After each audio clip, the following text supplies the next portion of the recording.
حضرت مجدد بروز کی حیثیت اس صدی میں شیخ علامہ اقبال کو ہے۔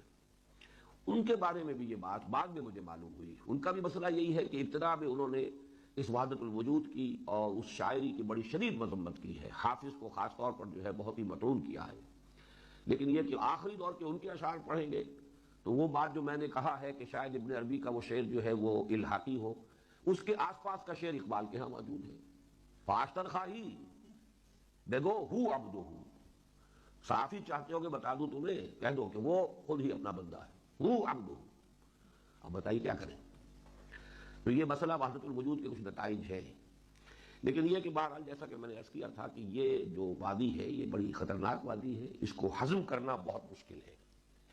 اس حوالے سے اس میں سکوت اور خاموشی ہی اکثر و بیشتر لوگوں نے اختیار کی ہے۔ میں اسے اب تک اپنے دروس میں بیان کرتا رہا ہوں تو آپ کے علم میں ہے کہ اس لیے کہ میں اس میں اگرچہ میری ذاتی رائے ہے لیکن میں اس کا مبلغ نہیں ہوں۔ میں نے صرف اس کا اس لیے تذکرہ کیا ہے کہ ہماری تاریخ میں عظیم ترین شخصیات اس کی قائل ہیں۔ اگر صرف ابن عربی کا معاملہ ہوتا تو ایسی بات نہیں تھی۔ ابن عربی کے بعد آپ کے علم میں ہونا چاہیے رومی، جامی، حافظ، یہ شعراء کی تو یوں سمجھیے کہ بے دل، غالب، چلتے جائیے سارے کے سارے شعراء۔ شعر میں تو جو رنگ پیدا ہوتا ہے اس سے، اور جو سرور اور کیف پیدا ہوتا ہے، ظاہر بات ہے کہ وہ اور کس سے ہوگا۔ تو ایک تو یہ، لیکن یہ کہ ہماری دینی شخصیتوں میں شاہ ولی اللہ دہلوی رحمۃ اللہ علیہ کا جو قول فیصل آیا وہ یہ کہ شیخ احمد سرہندی کا جو بھی نظریہ ہے اور جو شیخ ابن عربی کا نظریہ، ان میں کوئی فرق نہیں۔ یہ قول فیصل شاہ ولی اللہ کا ہے۔ مکتوب مدنی ان کا ایک چھوٹا سا کتاب تھے، سمجھیے کہ انہوں نے اس موضوع پر لکھا ہے کہ اس میں لطیف سا تعبیر کا فرق ہے، بات ایک ہی ہے، اور یہ اس کو پھر خود انہوں نے جو نام دیا وہ توحید وجودی۔ یہ کیونکہ شاہ ولی اللہ کا مسئلہ بھی ہے، اور بہت سے ہمارے صوفیہ کی اکثریت جو ہے وہ در حقیقت وحدت الوجود کی قائل ہے۔ تو یہ وحدت الوجود والموجود کے لیے جو مسئلہ ہے وہ ملا باقر میسی نے اپنا رسالہ لیلیہ میں، جو اعتقاد کے نام سے رسالہ لیلیہ جو ان کے عقائد کے اوپر ہے، ایک ہی لائل میں انہوں نے لکھا تھا، اس میں انہوں نے بیان کیا، چونکہ وہ صفوی دور تھا اس زمانے میں، اپنا شیعت میں کافی صوفیت آئی تھی جس کے ارادے میں پھر علماء محدثین کو لکھنا پڑا، اور خود ملا باقر میسی کے والد صاحب کو کچھ نرم گوشہ رکھنا پڑا، تو جس کا انہوں نے معاملہ بعد میں ان کے بیٹے نے کلیئر کیا۔ اسی رسالہ لیلیہ میں ایک ہی لائل کو لکھا تھا انہوں نے وہاں پہ لکھا کہ وحدت الوجود والموجود، یعنی وہ معنی کہ ایک ہی وجود ہے اور وہی موجود ہے، یعنی اس کے علاوہ کوئی موجود ہی نہیں ہے۔ تو حقیقت میں فرق صرف اعتباری ہے، جس طرح یہ لوگ جو ہے نا وحدت وجود کو، جس طرح اس بندے نے سورج کی کرن کی مثال نہیں دی، حالانکہ سورج اور کرن کی جو روشنی ہے وہ مجبور ہے، سورج وہ اپنے سے روشنی دور نہیں کر سکتا، جب سے سورج ہے اس وقت سے روشنی ہے۔ تو اللہ اس طرح کا مجبور نہیں ہے کہ جب سے وہ ہے اور اس کے ساتھ عالم اور مخلوق موجود ہے، اس کے ساتھ ممکن الوجود موجود ہے، ایسا نظریہ شیعہ عقیدہ نہیں ہے۔ شیعہ عقیدہ وہ ہے کہ وہ تھا تو جب کچھ نہیں تھا تو بعد میں مخلوق کو پیدا کیا، عالم کو بعد میں اللہ نے پیدا کیا، اپنے ارادے سے پیدا کیا، اپنی قدرت سے پیدا کیا، مگر جو پہلے موجود نہیں تھا اس کو کیا، اس کو وجود بخشا۔ یہ نہیں ہے کہ وہ جب سے سورج ہے اس وقت سے روشنی ساتھ ہے، جب سے اللہ ہے اس وقت سے جو ہے نا مخلوق ساتھ ہے، نہ، یہ شیعوں کا عقیدہ نہیں، یہ فلسفیوں کا اٹکل پچو ہے، جس کی وجہ سے یہ کہتے ہیں کہ یہ عالم کو قدیم سمجھتے ہیں، جبکہ قدیم صرف اور صرف اللہ ہی کی ذات ہے۔ مولا علی علیہ السلام نے نہج البلاغہ میں فرمایا کہ اگر کلام اللہ قدیم ہوتا تو دوسرا خدا ہوتا۔ جب اللہ کا کلام جو ہے وہ قدیم نہیں ہے تو ممکن الوجود کیسے قدیم ہو سکتا ہے؟ یعنی مخلوق خدا دوسری جو ہے عالم کائنات وہ کس طرح قدیم ہو سکتی ہے؟ سورج کے ساتھ روشنی کی مثال کس طرح دی جا سکتی؟ اور پھر سورج جو ہے مجبور ہے، وہ اپنے سے جو ہے نا روشنی کو دور کر ہی نہیں سکتا، کیونکہ اس کے خالق نے اس کو بنایا ہی ایسے ہی، خلق ہی ایسے کیا ہے۔ تو جب کہ اللہ مجبور نہیں ہے، وہ فاعل مختار ہے، اور وہ ان اللہ علی کل شیء قدیر ہے۔ تو ان فلسفیوں کی اٹکل پچو لگانے والے یہ اللہ اور مخلوق کی مثال جو ہے سورج اور روشنی سے دے رہے ہیں، اور دوسری جو یہ مثال دیتے ہیں یہ جو ہے نا اپنے بیچارے کیا کریں، چونکہ ملا صدرہ یہ فلسفی یہ ہے ہی صدرونا وائرس، ایسے ہی جیسے آغائے منتظری اس زمانے میں جب وہ اپنا عروج پر تھے، ان کا جو قوم میں جو ہے نا امید امام بنے ہوئے تھے، تو اس زمانے میں ان کے درس آئے از نہج البلاغہ چلتے تھے، ویڈیو بنتے تھے، اور جو انہوں نے دوسرے درس میں ہی جو ہے کہہ دیا تھا احتمال ہی اس کا جماعت تبلیغ نبود، وہ کہ احتمال یہ ہے کہ فدق جو ہے جناب زہرا کی ملکیت نہیں تھی، استغفر اللہ، تو پھر جو اشر ہوا وہ سب جانتے ہیں۔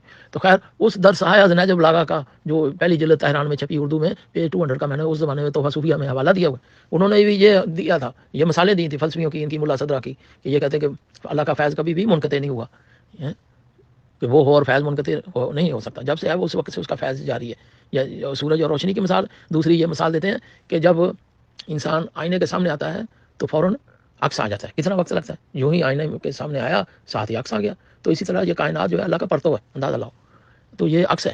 تو یہ جو اس نے وحدت شہود کا نظریہ بنا دیا تھا نا مجدد الافسانی نے 12ویں صدی والے نے، جس نے شیعوں کو کافر قرار دیا تھا، اس نے یہ جو نا آ کر وحدت وجود کا نظریہ جو ابن عربی کا تھا اس سے اس نے تھوڑا سا جو نا اس کو اس انداز سے بیان کرنے کی کوشش کی کہ جس کو اس نے وحدت الشہود کا نام دیا.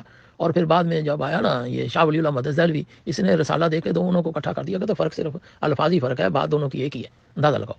پھر اس کے بیٹے نے آگے جو ہے اپنا شاہ عبدالعزیز مدد دہلوی نے اس کے اوپر لکھا. پھر اس کے بعد شاہ رفیع الدین مدد دہلوی نے اتنی موٹی ضخیم کتاب ہی وحدت وجود کے اوپر لکھ دی. اس طرح یہ بیچارے تعویلیں کرتے تھے چونکہ ابن عربی ان کا گرو تھا، اور یہ جو ہے دوسرا مجدد الافسانی ان کا 12ویں صدی کا مجدد تھا. وہ ان کی تو جان نہیں چھوٹتی، وہ تو اپنے تصوف اور صوفیت اور ان لوگوں سے پیروں سے انہوں نے تو تعویلیں کرنی ہیں. مگر شیعہ مذہب بچا ہوا تھا. اس میں آ کر یہ جو صدرونہ وائرس آیا، یہ ملا صدر آیا، اس نے جو روحانیت کا تڑکا جو ہے ابن عربی سے لگوایا، کیونکہ اس کے پاس کشف اور روحانیت نہیں تھی، اس نے ابن عربی سے اتار لیا. تو اس لیے اس نے جفا لگایا اس کو جو ہے نا تصوف کو فلسفے میں انہوں نے بیان کیا کہ یہ جناب یہ سلسلہ ہوا، حالانکہ فلوطین جو ہے اس سے پہلے کام کر چکا تھا، یہ جو ملا صدر نے آ کے کیا اور یہ سارا سلسلہ. اس لیے میرے مولا نے اس زمانے میں فرمایا تھا آصوفیت کلہم، کہ سب کے سب صوفی ہمارے مخالف ہیں. پھر مولا حسن عسکری پاک نے جو فرمایا تھا یمیلون الی الفلسفۃ والتصوف، کہ وہ فلسفے اور تصوف کی طرف مائل ہوں گے، خبردار وہ دین کے رازن اور ڈاکو اور لٹیرے ہوں گے. یہ مولا فرما رہے ہیں، امام حسن عسکری علیہ السلام نے فرمایا. تو اس لیے کیوں یمیلون الی الفلسفۃ والتصوف، فلسفہ و تصوف، فلسفہ اور تصوف اکٹھا نام لیا کیونکہ آج بھی فلسفہ اور تصوف اکٹھا ہی ہے، ایک دوسرے میں مرج ضم ہوا ہے. اس کا نام انہوں نے عرفان رکھا ہوا ہے. اس لیے میں پوچھتا ہوں کہ ابن عربی بتاؤ فلسفی تھا یا صوفی تھا؟ وہ پھر آئیں بائیں شائیں. میں کہتا ہوں بتاؤ ابن عربی کا وحدت وجود اور ملا صدرہ کا وحدت وجود دونوں میں فرق کیا ہے؟ ذرا بتاؤ، ریفرنس سے بیان کرو. مگر بیچارے کیا کرتے ہیں، بس وہ مغالتے دیتے ہیں لوگوں کو، جس طرح وہ سن کے سنی ہوئے وہ مغالتے دیتے ہیں. اسی طرح یہ بھی تعویل ہے، مغالتے دیتے ہیں. میرے مولا امام جعفر صادق علیہ السلام نے اس زمانے میں فرمایا تھا کہ ان قریب ہماری محبت کا دعویٰ کرنے والے آئیں گے جو ان کے کفر کی ان کی تعویلیں کریں گے، اور وہ انہی کے ساتھ معشور ہوں گے. جو ان کے کلام کی تعویل کرے گا وہ ان صوفیوں کے ساتھ معشور ہوگا، اور جو ان کے کلام کا رد کرے گا وہ پاک پیغمبر کے ساتھ گویا جہاد میں شریک ہوگا. تو اب یہ تو اپنی چوائس ہے کہ خاص صوفیوں کے کلام کی تعویل کرو، ہم دعا کرتے ہیں اللہ تمہارا حشر نشر انہی کے ساتھ کرے، کہو آمین. خاص صوفیوں کا رد کرو تو جہاد میں شریک ہو جاؤ. تو جہاد میں شریک ہونا لفظ جہاد تھوڑا یاد کرنا ہے، جہاد میدان میں جانا، تلوار لے کے جانا، غازی جنگ شہید ہو کے آنا، یہ کوئی معمولی بات تھوڑی ہے. تو لہذا یہ بیچارے جو ہے نا یہ کہتے ہیں جی علت اور معلول کا چکر چلا کے عالم کو قدیم بناتے ہیں، اللہ کے ساتھ شریک قرار دیتے ہیں. تو وہ اس کا رد جو ہے اللہ نے اپنا جو مذہب دین اسلام ہم تک پہنچا ہے وہ ہم نے بیان کیا ہے، اور اس کا رد جو ہے وہ مولا امام رضا علیہ السلام نے فرمایا کہ امام رضا علیہ السلام نے جب یہ اللہ نے کہا جو 6 دنوں میں میں نے زمین و آسمان کو خلق کیا، تو اس کی وضاحت فرما دی کہ یہ 6 دور ہیں. یہ نہیں ہے کہ وہ چونکہ ظاہر جب اس وقت نہ سورج تھا نہ چاند تھا، تو یہ دن رات تو سورج کی وجہ سے ہے، اندھیرے کی وجہ سے، روشنی کی وجہ سے، وہ تو تھا نہیں. تو اللہ نے 6 دن کیسے لگا دیے زمین و آسمان کو پیدا کر دی. مولا فرمایا کہ یہ 6 دور تھے. اب وہ اللہ جو ہے ایک دم پیدا کر سکتا تھا، مگر نہیں، اس نے 6 دور میں پیدا، پہلے ایک بنایا، پھر دوسرا، پھر تیسرا، اس طرح 6 ادوار میں یہ زمین و آسمان کو خلق کیا. کیوں کیا؟ تاکہ فرشتوں کو یقین ہوتا جائے جن کے سامنے یہ چیزیں بن رہی ہیں. تو اس کا مطلب وہ پہلے نہیں تھا عالم کائنات، یہ چیزیں نہیں تھیں تو اللہ نے خلق کیا، بیان کیا. مگر فلسفیوں کے دماغ میں وہ چیز جو وہ اٹکل پچو کے پیروکار ہیں، فلاسفہ یونان سے عقیدت محبت رکھنے والے ہیں، انہی کے عقیدے کو اپنا کر بیٹھے ہیں. قرآن جو مرضی کہے، محمد والے محمد کا فرمان جو مرضی کہے، انہوں نے اس طرف نہیں آنا، انہوں نے اپنے فلسفی مذہب و دین کو بچانا ہے. تو خیر ہاں اس لیے ہمارے ہاں فلسفیوں کی ان کی مذمت ہے. اور جناب حشام نے مولا امام جعفر صادق علیہ السلام نے اس زمانے میں ارسطو کی توحید کے خلاف کتاب لکھی تھی، اور جناب فضل بن شاہزان نے بھی ان کے فلسفیوں کے خلاف کتاب لکھی تھی. کیوں؟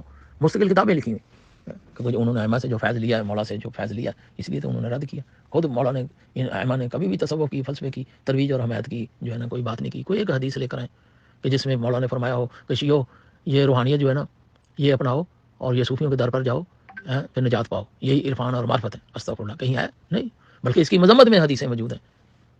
ایک بھی حدیث حمایت میں نہیں بیچارے لے کر آ سکے کہ جس کو ہمارے شیعہ علماء محدثین نے بیان کیا ہو، جس کو دنیا جانتی ہو. نہیں.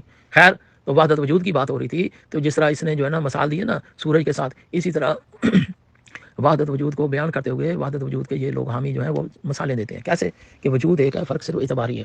کیسے؟ کہتے ہیں جیسے دریا ہے، دریا ہے، ایک ہی وجود ہے پانی کا، اور اس میں لہر آپ کو جو نظر آ رہی ہے نا، تو لہر جو ہے وہ مخلوق ہے، اصل میں وجود دریا کا ہے، فرق صرف اعتباری ہے. تو لہر عالم ہے اور دریا اللہ ہے، استغفر اللہ، یہ خالق و مخلوق کو دریا اور موج سے مثال دے کے موجاں ہی موجاں پھر اپنی ہی فوجاں. اس لیے مفتی جعفر حسین آل اللہ مقامہ نے، اس سے پہلے ملا باقر مئیسی نے عین الحیات میں ان کی حیات گل کر دی، اور آقا لکھنوی نے حدیقہ سلطانیہ میں یہ دریا اور موج کی مثالیں دینے والے صوفیوں کا بیڑا گرک کر دیا. اور ہمارے قائد محترم مرحوم مفتی جعفر حسین آل اللہ مقامہ نے نہج البلاغہ کے اس خطبے کی شرح میں صوفیوں کا جو پہلا نظریہ، پہلا عقیدہ، پہلا گروہ لکھا، وہ وحدتیہ لکھا، اور اس میں وہ دریا اور موج کی مثال دیتے ہیں، وہ وحدت الوجود والے کہ وجود ایک ہی ہے، فرق صرف اعتباری ہے. اور پھر اپنا مفتی صاحب قبلہ نے بعد میں دوسری حلولیہ کا رکھا کہ بھی اللہ جسم میں حلول کرتا ہے، جیسے وہ منصور الہی کا، وحدت وجود کا جیسے صوفی ابن عربی کا. تو آخر میں مفتی صاحب قبلہ نے لکھا کہ یہ صوفیوں کے تمام فرقوں کو شیعہ دائرہ اسلام سے خارج سمجھتا ہے. شیعہ مذہب کیا سمجھتا ہے؟ دائرہ اسلام سے خارج سمجھتا ہے. اور میرے خلاف باں کرنے والوں، میں کسی کو کافر نہیں کہتا، میں اپنی پلے سے فتویٰ نہیں دیتا، مگر جن علماء نے، جن بزرگوں نے، جن ہمارے محدثین نے، مراجع اور مفتیان نے فتاوے دیے ہیں، میں اس کو نقل کرتا ہوں. عقل میں بیچاروں کے نہیں آتی، بدنام مجھے کرتے ہیں. اب جیسے مفتی صاحب کا جو فتویٰ ہے، وہ کون، جو کچھ کہنا مفتی صاحب کو کہو، سدھو نے تو بیان کیا. اچھا خیر، تو وحدت الوجود والموجود کہ ایک ہی وجود ہے اور وہی موجود ہے جیسے دریا اور موج ہے. ایک مثال یہ دیتے ہیں. دوسری مثال یہ دیتے ہیں کہ ایک دھاگا ہے نا، دھاگے کی جب آپ گانٹھ باندھیں گے، دیکھنے میں گانٹھ نظر آئے گی، ہے دھاگا، دونوں کا وجود ایک ہی ہے. دھاگا گانٹھ ہے اور گانٹھ دھاگا ہے. جس طرح وہ دریا ہے اور وہ موج ہے، اور موج دیکھنے میں دریا ہے، دریا موج ہے، فرق صرف اعتباری ہے. اسی طرح گانٹھ اور دھاگا فرق صرف اعتباری ہے، وجود ایک ہی ہے اور وہ اصل وجود دھاگے کا ہے. اسی طرح وحدت الوجود والموجود کا وہ نظریہ بیان کرتے ہیں. تیسری وہ مثال دیتے ہیں روشنائی کی، کہ قلم سے جب بندہ روشنائی لگا کے حرف لکھتا ہے، لفظ لکھتا ہے نا، الفاظ لکھتا ہے، تو وہ کہتا ہے کہ وہ دیکھنے میں الفاظ ہیں جو لکھے گئے ہے روشنائی یعنی سیاہی، وہ حروف جو لکھے گئے ہیں، الفاظ جو لکھے گئے ہیں، دیکھنے میں وہ بناوٹ جو ہے نا، وہ آپ کو الفاظ نظر آ رہے ہیں، حقیقت میں وجود ایک ہی ہے اور وہ سیاہی ہے. یہ الفاظ اور حروف کی، قلم اور سیاہی کی مثال دیتے ہیں.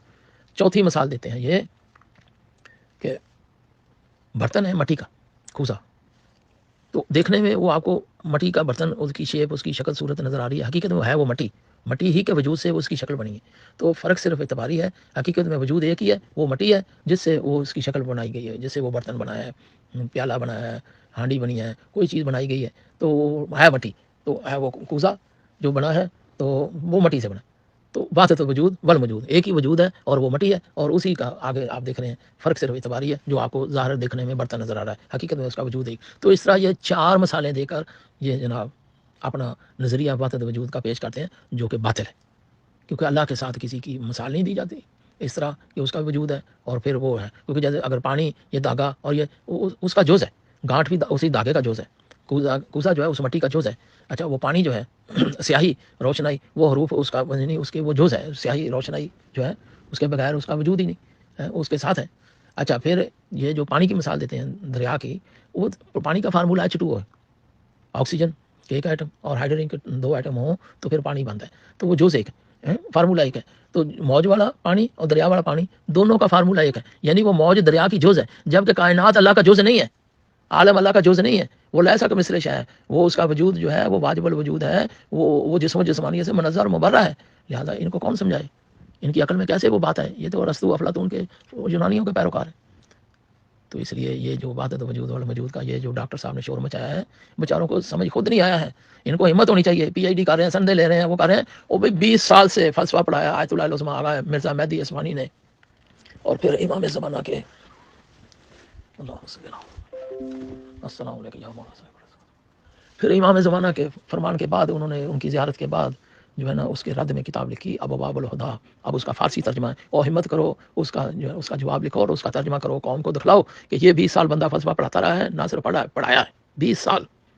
اور پھر اس نے ابواب الہدیٰ کتاب لکھی عربی میں، اور اس کا فارسی میں ترجمہ ہو چکا ہے، PDF میں ہم نے کتنی مرتبہ ادھر تقسیم کیا ہے اس کو. تو یہ جو ڈاکٹر بن کے آ رہے ہیں، ڈاکٹریٹ کی سندیں لے کر آ رہے ہیں، ان کو کہو، اپنے استادوں کو کہو، وہ ابھی تک ڈیو ہے، اور وہ جو ہے نا اس کا جواب لکھ دو اور اس کو چھپاؤ، اردو میں چھپاؤ. تو جو ہے لوگوں کو آ کے گمراہ کر رہے ہو، اردو میں گمراہی پھیلا رہے ہو نا، یہ عرفان نام رکھے فلسفہ کا فضائل پڑھ کے. تو جو اس کے رد میں ابواب الہدیٰ لکھی ہے نا، پہلے بیان کرو، اس کو اردو میں پیش کرو، تو کہ دوسرا بیان کرے گا کہ یہ تو سمجھ نہیں سکے، انہوں نے پڑھا ہی نہیں ہوا. تو آپ لوگوں نے پڑھا ہے نا، تو وہ فلسفہ پڑھو اور اس کتاب کو کھولو، پھر اس کا رد کرو، اس کتاب کا ترجمہ کرو، اور تاکہ لوگ جو ہے خود ہی دیکھ لیں گے کتنے بڑے آپ فلسفی وہ کیونکہ اس فلسفے کے ماہر بندے نے اس کتاب کو لکھا. ابھی ہمارے قبلہ عابد رضوی صاحب نے 3 کتابیں، کتنی 3 کا ذکر ہو گیا، 3 کتابیں فلسفے کے رد میں لکھی ہیں، فارسی میں، ایران میں چھپی، تیسری ابھی تک نہیں چھپنے دے رہے.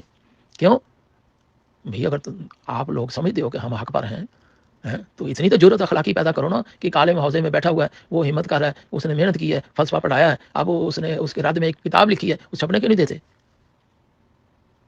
اس پر پابندیاں کو لگاتے. ایک مولوی صاحب ادھر اس نے ایک ہی ویڈیو میسج دیا 2 مہینے پہلے، میں نے اس کو کہا دیکھنا ابھی آپ نئے قوم میں گئے ہو، یہ نہ کوئی مسئلہ واقع اس کی بعد میں کال آ گئی، اس کی دوسری کوئی ویڈیو آئی صوفیوں کے رد میں. ایسے ہی جیسے سعودیہ میں بیٹھو ابن تیمیہ کا رد کو کرے، محمد بن عبد الوہاب کا رد کرے تو وہ کرنے دیتے تھے. تو اس لیے میں کہتا ہوں شیعہ قوم دیکھو یہ 2 بندوں کو کیوں سنبھالا ہے. ایک کو مدینے والوں نے سنبھال لیا ابن تیمیہ کو، یہ قوم ہے حسن زادہ عاملی، یہ مطہری صاحب، یہ جوادی عاملی جن کو یہ آیت اللہ اور آیت اللہ العظمیٰ کہہ رہے ہیں، انہوں نے ابن عربی کو خصوص علیکم کو کیوں سنبھالا؟ انہوں نے ابن عربی کو سنبھال لیا مدینے والوں قوم میں، اور انہوں نے مدینے والوں نے ابن تیمیہ کو سنبھال لیا. انہوں نے سنیوں کو وہابی بنا دیا، انہوں نے شیعوں کو ابن عربی کا پیروکار بنا دیا، عرفان پدر عرفان کا ٹائٹل دلوا دیا، اور کہتے ہیں جناب دیکھو کتنی شخصیتیں ہیں، کتنے بڑے بڑے عالم ہیں، اور اگر دوسرے طرف فلسفے کا رد والے ہیں ادھر تو اتنے کیا ہے، حکومت اقتدار جی اس کی سرپرستی میں. یہ کیا معاملہ ہوگا؟ یہی تو سعودی عرب والے بھی یہی کہتے ہیں. انہوں نے یہ سعودی خاندان ہے جس نے ابن تیمیہ کے لٹریچر کو شائع کیا، ورنہ ابن تیمیہ کو اس دور میں اس کے سنیوں نے اس کو قید کیا تھا، اس کی کتابیں جلائی تھی ابن تیمیہ کی. اور ابن عربی یہ جو ملا صدرہ ہے جس کا پیروکار ہے، یہ اس نے شہاب الدین اشراقی کی، جس نے حکمت الاشراق لکھی، اور اس کو شہاب الدین اشراقی کو اس زمانے میں مرتد قرار دے کر قتل کیا گیا تھا. اور آج منصور الحاج کو جو چرخے 4 پہ بٹھا رہے ہیں، منصور الحاج کو اس زمانے میں شیخ صدوق کے والد نے قوم میں جوتے مار کے نکالا تھا، اور اس کو جو پھانسی دی گئی تھی. تو آج تھا جو نہ خوب بتدریج وہی خوب ہوا کہ بدل ہی جاتا ہے غلامی میں قوموں کا ضمیر. دیکھو میرے ویر کس طرح کے روحانی چلا رہے ہیں تمہارے دماغ پہ یہ تیر، کس طرف لے کے جا رہے ہیں کو. تو اس لیے ایسے لوگوں سے دین ایمان کی. اچھا فلسفے کے رد میں جتنی کتابیں لکھی گئی ہیں، جن علماء نے لکھا ہے صوفیوں کے رد میں جو لکھا ہوا، اس ناچیز نے اتنی بڑی لسٹ دی ہوئی ہے. یہ جو ابھی تحفہ صوفیہ انشاءاللہ اس سال چھپ جائے گا انشاءاللہ، تو وہ جو ہے تقریباً 700 750 صفحات اس کے ہو گئے ہیں. اس میں نے فہرستی دی ہے اتنی کتابوں کی، اتنے علماء کی. یہ کہتے ہیں نا حمایت والے یہ لے کر آتے ہیں، تو رد والے بھی تو نام لو نا. محدث اور عاملی جیسے، محدث ملا باقر میسی جیسے، ان کے مقابلے کا کوئی عالم لاؤ نا. اور کتنے آیت اللہ العظمیٰ آغائے گل پیگانی جنہوں نے نماز جنازہ پڑھائی تھی امام خمینی کی، تو ان کے مدرسے میں فلسفہ پر پابندی کیوں؟ آیت اللہ العظمیٰ آغائے سید بروجردی جنہوں نے اپنے دور میں اس پہ پابندی لگائی. یعنی اتنے فقہا محدثین ہمارے جو کس کا میں نام لوں، اتنی لمبی لسٹ ہے. اور یہ آج جو ہے 30-40 سال سے یہ چندے کے لوگوں کا نام لے کر جناب حکومتی پریشر دباؤ ڈال رہے ہیں کہ جی جناب یہ حمایت میں ہو رہے ہیں. تو بھی حمایت میں ہوئی ہے معاملہ، تبھی تو تحفہ صوفیہ لکھا گیا پاکستان میں. ہمارے بزرگوں نے ان لوگوں سے جو ہے خبردار کرنے کے لیے تو یہ کام کیا، ورنہ یہ نہ آتا، یہ اس کا سلسلہ نہ ہوتا تو کیا ضرورت تھی تحفہ صوفیہ فرق بین شیعہ و صوفیہ کی؟ کیا ضرورت تھی اقامت القرآن کی جی؟ تو اس لیے اچھا محدث اور عاملی نے اثنا عشریہ فی رد صوفیہ کی کیا ضرورت تھی؟ تحفۃ الخیار طاہر قمی کی کیا ضرورت تھی؟ اشعاب ثاقب فی رد صوفیہ وہ تو فلسفی ہے نا، انہوں نے تو فلسفہ پڑھا ہے نا، یعنی فلسفی نہیں فلسفہ پڑھا ہے. آقا سید دلدار علی نے اس نے اشعاب ثاقب فی رد صوفیہ میں ملا صدرہ کا شرح صدر کیا کہ نہیں کیا؟ ان کے بیٹے آقا سید حسین نے حدیقہ سلطانیہ میں پورا چیپٹر فلسفے کے رد میں کیا کہ نہیں کیا؟ نہیں. علامہ ہلی ان کا قول انہوں نے نقل کیا کہ نہیں کیا فلسفے کے رد میں؟ تو لہذا جنہوں نے فلسفہ پڑھا ہے صرف رد کرنے کے لیے، نہ کہ فلسفے کی ترویج اور حمایت کے لیے، کیونکہ فلسفہ اور تصوف بدعت ہے. اور پاک پیغمبر کا فرمان ہے جب بدعت ظاہر ہو تو عالم پر واجب ہے کہ وہ اپنے علم کو ظاہر کرے، ورنہ اس پر اللہ کی لعنت ہے. اس لعنت سے بچنے کے لیے ہمارے علماء محدثین نے جو ہے محنتیں کی اور کتابیں لکھی اور وہ ہم تک پہنچایا. تو ہمیں چاہیے وہ لوگوں تک پیغام پہنچایا جائے.